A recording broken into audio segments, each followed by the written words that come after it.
What is the point? Incentives for both Hdrn and hex holders. Now, if we are going to review decreased cell hex pressure, decreased Hdrn cell pressure, scarce token supply, increased hex staking incentive, increased Hdrn burning incentive, reduced liquidity scavenging.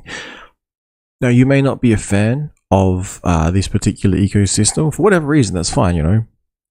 Maybe you want to just sell it and then buy more hex or whatever, which is cool because you could also do that. But I thought it might be worth pointing out it in a pretty simple way, how it could help one understand who doesn't know this system exists.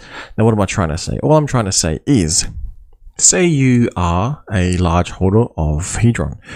Through whatever means, maybe you purchased some, maybe you have large bags and you are able to mint at will because you maybe got the 10x multipliers, Hdrn bonuses, and maybe you decide to dump Hdrn at intervals for whatever reason, which is fine, and either, I guess, sell it for profit, which you could do. You could buy other shiny objects, or you could buy hex and stake it, burn it to get more T-shares. Now, I just thought I would point this out because this is just one small thing I've noticed. I've been tracking it more recently. I've become a little bit bored. I'm not chasing shiny new objects while I wait for Pulse Chain.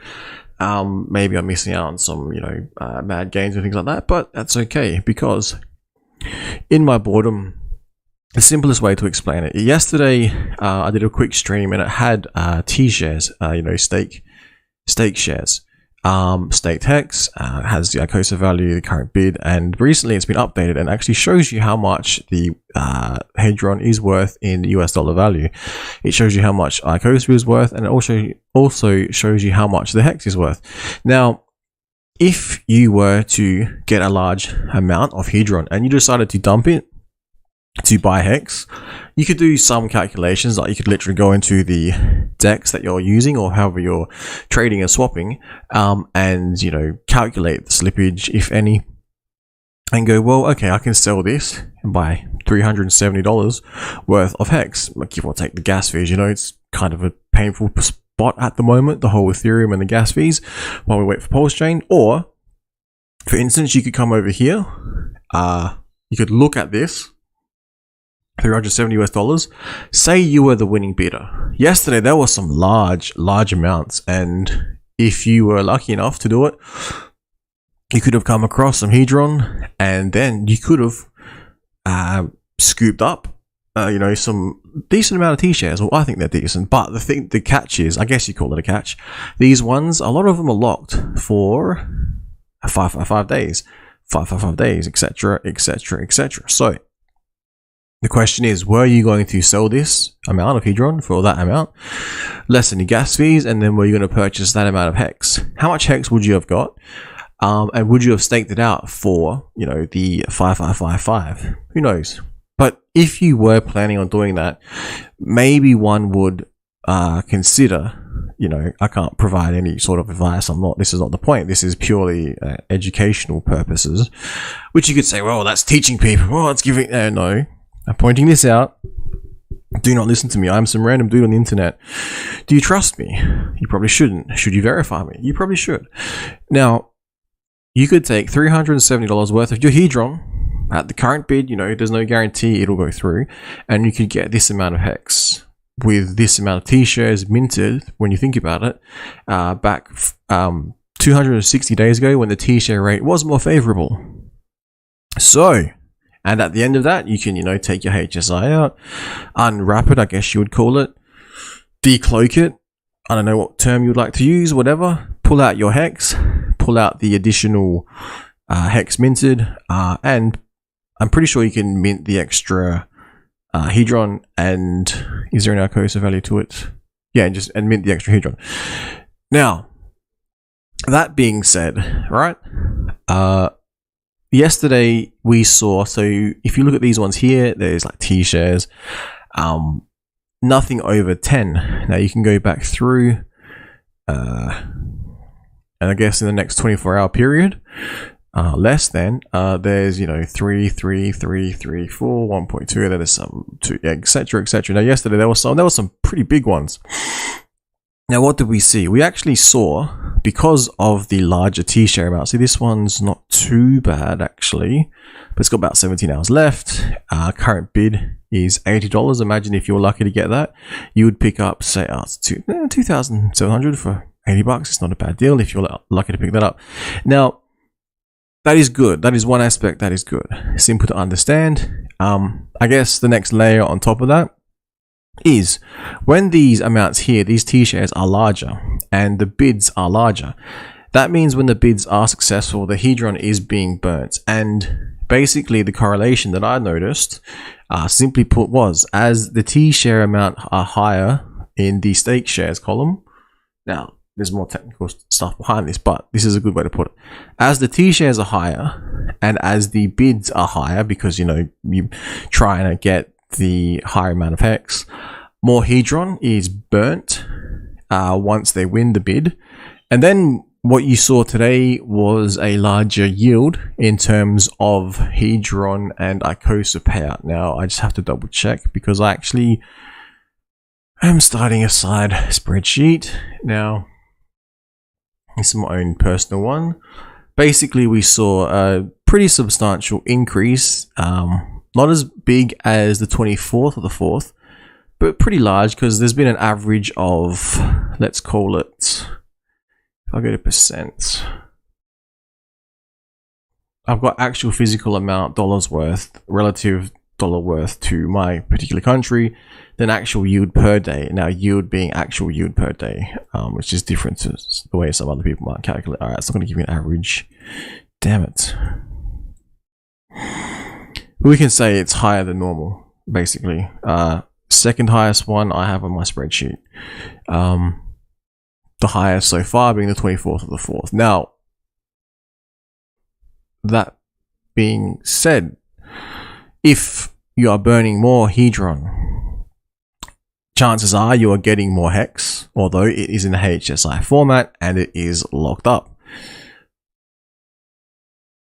But you are then, on top of that, you are destroying the Hdrn. You're then,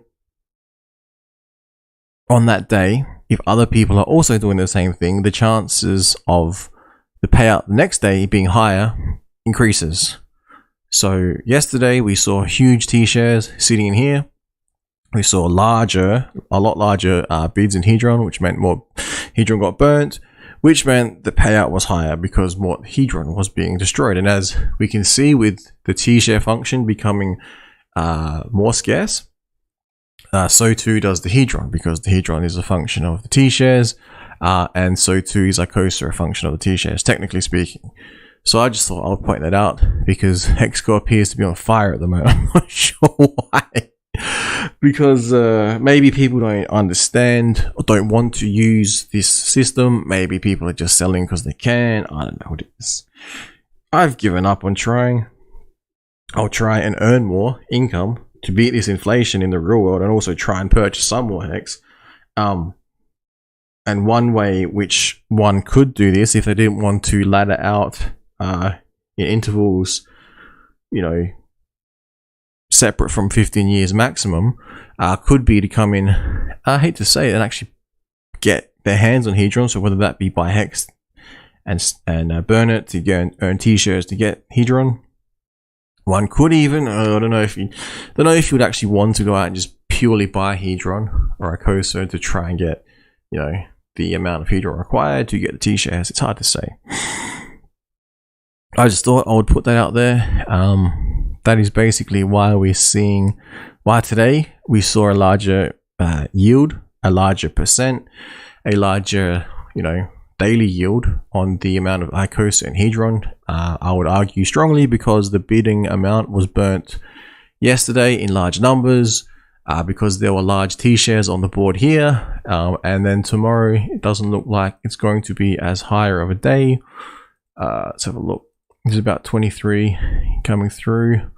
This one's not looking too bad though. 7.84 T-shares. Imagine if no one else noticed this one and they got that for say $100 with your gas fee. Yeah, you gotta wait, you know, 555 for it, but it's back from 420 days served. yeah, I'm not sure if you can see the actual, if it's got the multipliers on it. But yeah, some interesting stuff, I think. Oh, anyway, I thought I would just point this out, because yeah, I don't know. I'm not sure why people are selling before post chain. Maybe they got some other plays in mind, who knows? Maybe they're looking forward to the insane gas fees instead of just using the bridges to move the coins. I don't know. Not financial advice. Just a brokey, a crypto brokey, pointing out that you know what an arbitrage is. Getting something for $363.26. And then getting something for $773.17. You know, you're spending less and you're getting more, which may be desirable to some. Alright, free speech signing out. What else? Yeah, that was the other thing. The other thing we're waiting for, I'm thinking, for Pulse X. I was watching Randy's stream before, and he mentioned, what is it? Not stop loss, limit orders. Limit orders. I haven't seen any limit orders on Pulse X either. So I'm thinking we need single side staking, limit orders. What else? I think that's it. But yeah, once we see that sort of stuff on Pulse X, I think I saw a tweet as well. There was some not issue, but there was something with the validators doing something where some weren't syncing correctly. Don't know what that's about. Maybe once all the validators are up to speed, you know, up to the right version, etc. Maybe then, you know, but I don't know. Until then, I guess keep stress testing hexagons and pulsagons and try not to be swayed by the shiny object syndrome, because what if Hex ever gets to $1? What if Hex ever gets new all-time highs? You might be upset, but in the meantime, you know, each to their own, free will, do what you must. But if you believe in the Richard Hart ecosphere like I do, you know, what are you doing? Free speech signing out.